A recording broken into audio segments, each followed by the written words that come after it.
Jamarian?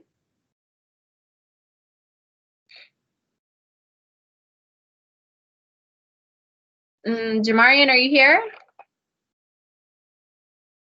Okay, we'll go back to Jordan. Jordan, can you help me out with this one?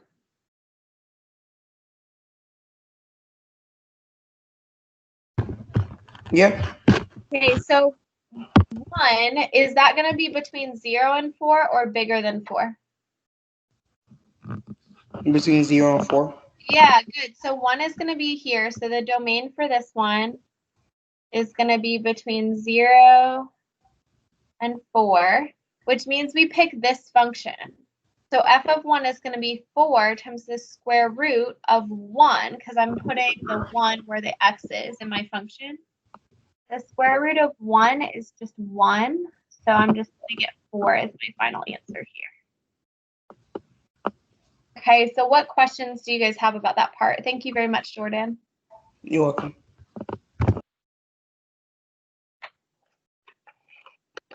Okay, Katie, where is 4 going to be? Is it going to be in this part or this part?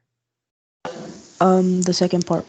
Yeah, exactly, because this one has the equal to symbol. It's got the closed dot right here. So we're going to stick this 4 into this function. I'm going to have -2 times the absolute value of 4 minus 4 plus 4. Now, 4 minus 4 is 0. The absolute value of 0 is just 0. And -2 times 0 is 0. So my final answer should be 4 as well. Okay, what questions do you guys have about that particular one?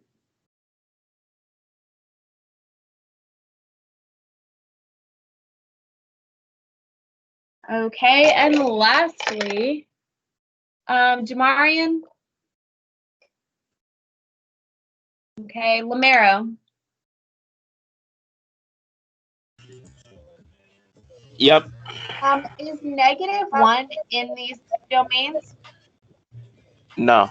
No, -1 is below 0, and there's no section here below 0. So what should my solution be? No solution. Perfect. No solution. Okay, so these are all of our answers for each of these piecewise functions. Hopefully that helps you a little bit with evaluating them. Are there any questions before we move on?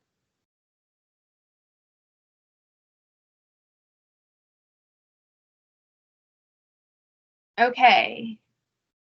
Don't think it sounded like anybody had any questions, so we're going to go ahead and keep moving. So the next activity that you guys have is to do an around the world. So if we were in the class, this would be way more fun.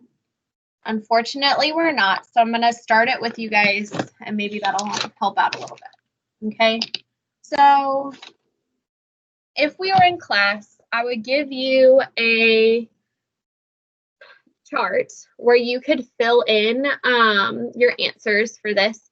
I have it included on the activity, so you can print it out if you really want to, or if you don't want to, you can just make the chart on your own. So around the world, piecewise functions. Okay.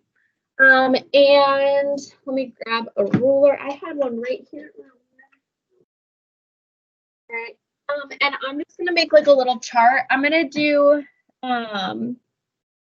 6 little boxes on the front, and then I would do 6 on the back. There are 11 total problems, so that would leave 1 extra row that you wouldn't use, and that's fine. So I'm gonna just fill this in, make myself a little chart.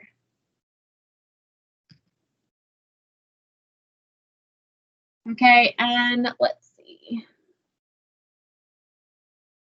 So if I have 6 of these, I'm just gonna guess what halfway maybe looks like.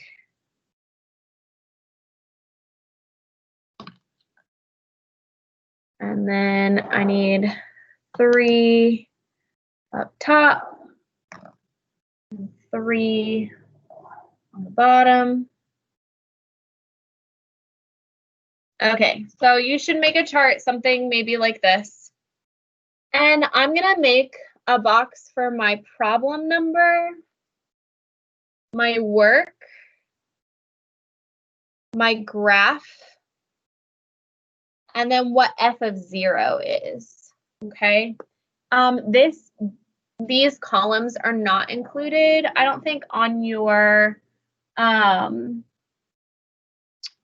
on the one that I put, so you can just include them.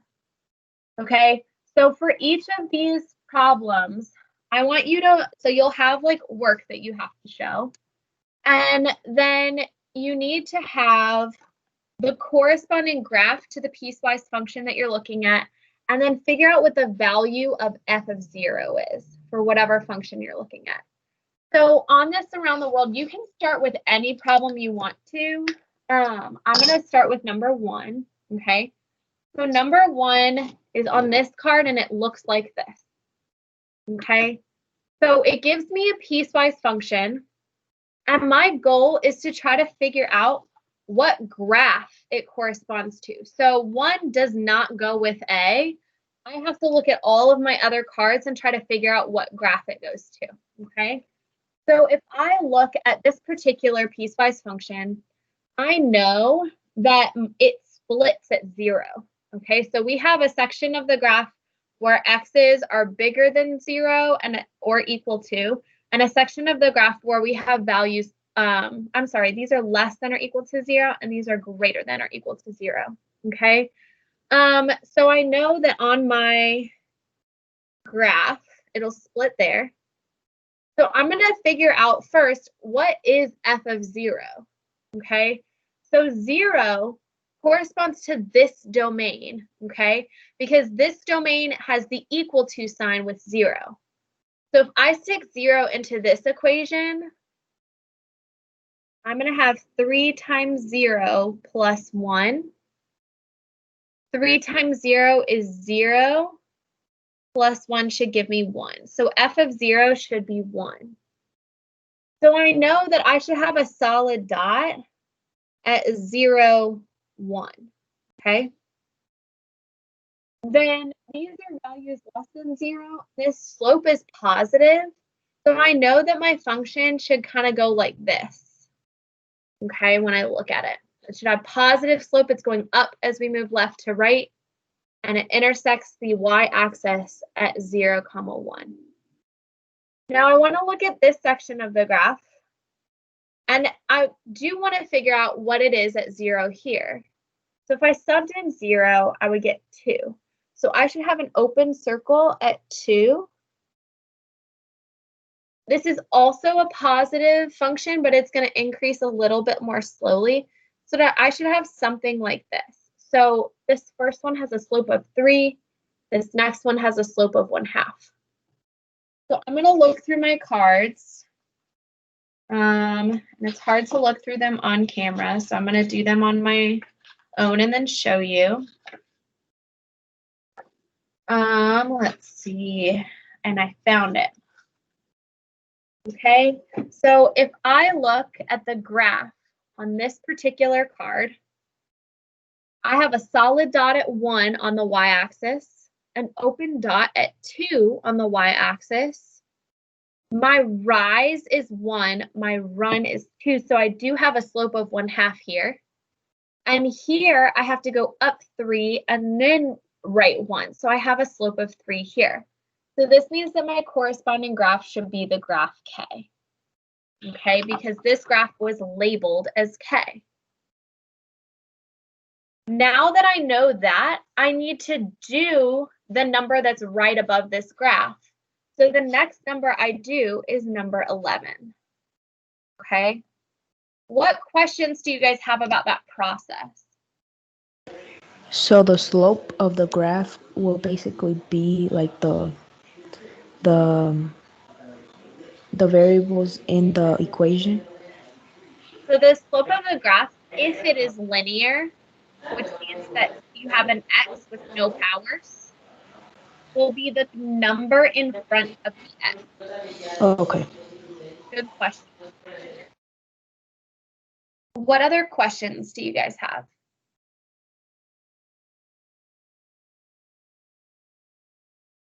Okay. Another way we can show work, so I kind of sketched out a graph here to try to figure out which one it was. You could also make tables like we did yesterday in class. Okay, so I'll do that with number 11. So in number 11, I want a table for when, so I have x's and y's, and I have it for when x's are less than or equal to 1.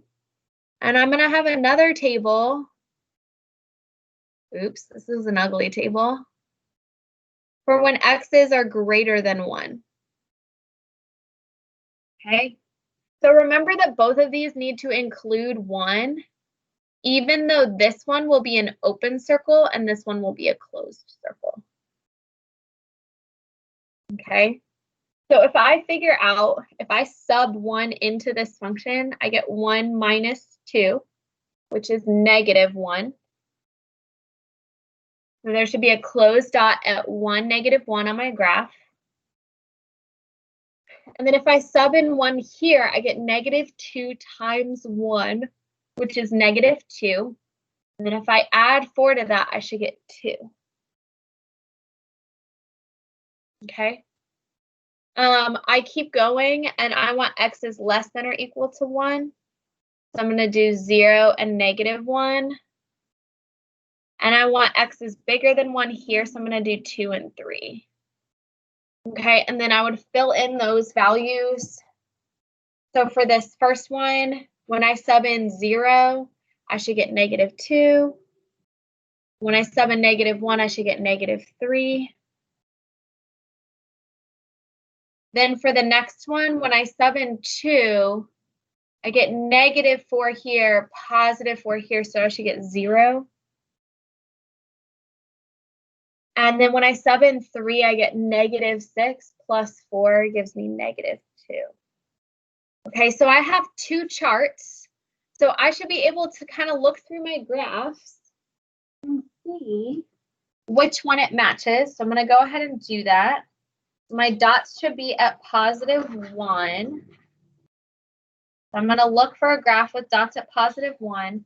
And then I'm going to see if I can find one where I have the value 1, negative 1, and the value 1, 2.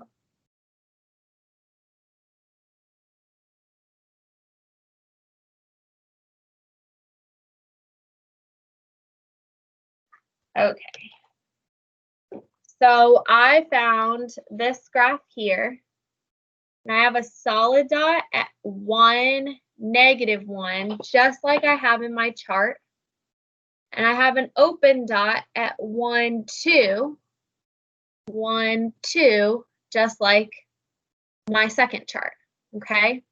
Now let's double check and look at the slopes on my function. So if I try to look at the graph in this function at the same time, my slope here is positive 1.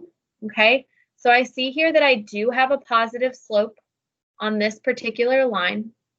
And then here my slope is negative 2, and I do have a negative slope right here, and it is a slope of negative 2. So I can confirm that this is indeed my graph that corresponds to number 11. It happens to have the letter J. So I'm going to put J here, okay? And then I know that I would need to do number 10 next because that was the function on top of this graph. Now, I do need to figure out what f of 0 is before I move on. Luckily, I have f of 0 in my chart, so I know that f of 0 is going to be negative 2. Okay, and then I can move on and do number 10. So that is the process that you're going to do with these cards. So you can just scroll through the PDF of these cards on your own and look for the graphs that correspond according to your work. Feel free to do this on Desmos if doing it by hand is confusing. You can, and I might need to, I will send out a video for how to put